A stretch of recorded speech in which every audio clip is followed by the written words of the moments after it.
flirt with girls off the cold approach. Now, I'm not talking about girls you already know, not talking about girls from university or from work or from, I guess at a party, still matters as well. I guess in a nightclub, I guess that matters as well. How to flirt with girls in general, okay?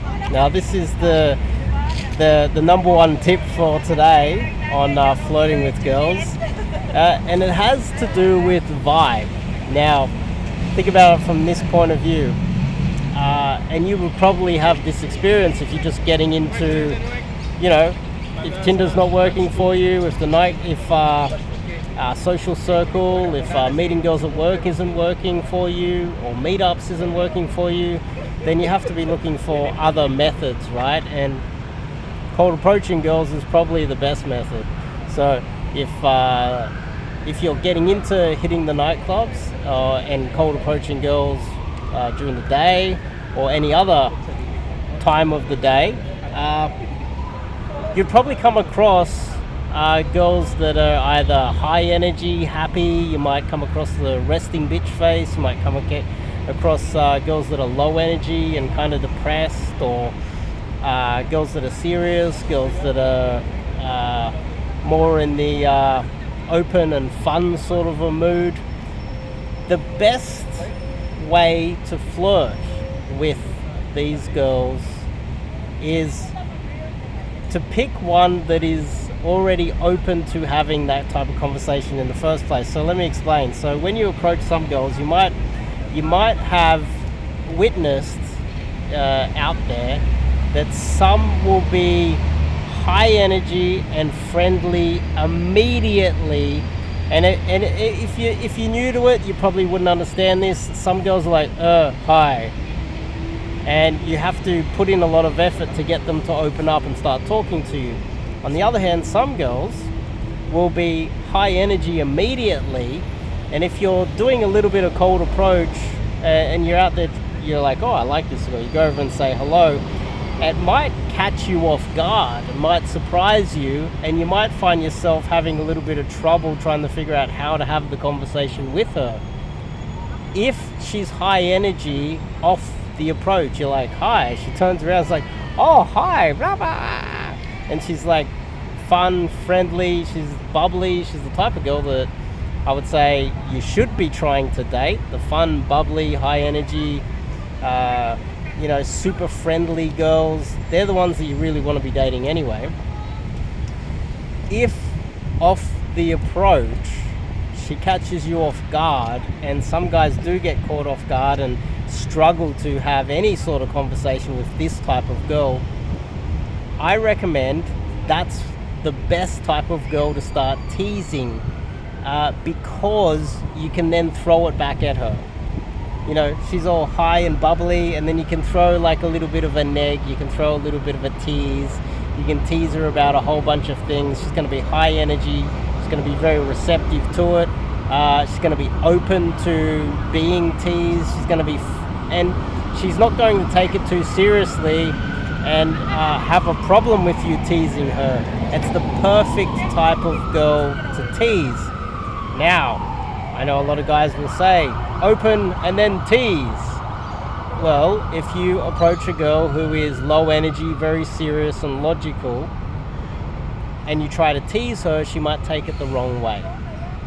Now, that's something that you want to avoid. You don't want to be insulting girls that you don't know, and the type of girl that's going to be insulted, more likely to be insulted, is the type of girl who is very serious, logical, RBS, resting bitch face. Oh, not RBS. RBF. And she'll be more likely to take it the wrong way, your teasers, more likely to get insulted. But if she's high energy and bubbly, you can tease a little bit more, and it should go your way. It should be fun, a good interaction, and that is based on her personality, not what you're trying to bring to the table. I would say if she's a little bit more serious, a little bit more logical, less playful, then you should. I've got other strategies for that. But if you were to go in with canned lines, a canned structure, hi, I saw you from over there, I had to come meet you, blah blah blah, and you run with your same canned line, and you're not present, you're not able to be flexible and like water my friend in the moment, then your cold approach and your results are going to suffer. That's just how it is, and this is why I have a major problem with canned lines and a structured sort of a game. It's because of these reasons, because you need to be flexible, because off the approach you don't know if she's high energy, low energy, depressed, happy, serious, logical. You don't know what she's like until you say hello, and you have to be relaxed, which means that you also need to have, got yourself enough exposure to cold approach so that you can be relaxed off the approach. And all of these things tie into you actually being in the moment and able to have a proper conversation in the moment and innovate in the moment as well. Hopefully that makes sense. Hopefully that makes sense. It makes perfect sense to me. And after a little bit of training and a few hours of going out and practicing this with a lot of my clients, they do get it as well. But if you go out with canned lines and you're gonna open and then start teasing and tease, and she's not receptive to it, she's not in the right mood, all you're going to do is increase your rejection rate, your hook rate is going to lower, and the probability of success over time is going to decrease because you're just not there. You're not present. You're not in the moment. You have to be in the moment. So hopefully that makes sense. If you're a single guy, if you're one of the 30%, I believe, of men in Western society under the age of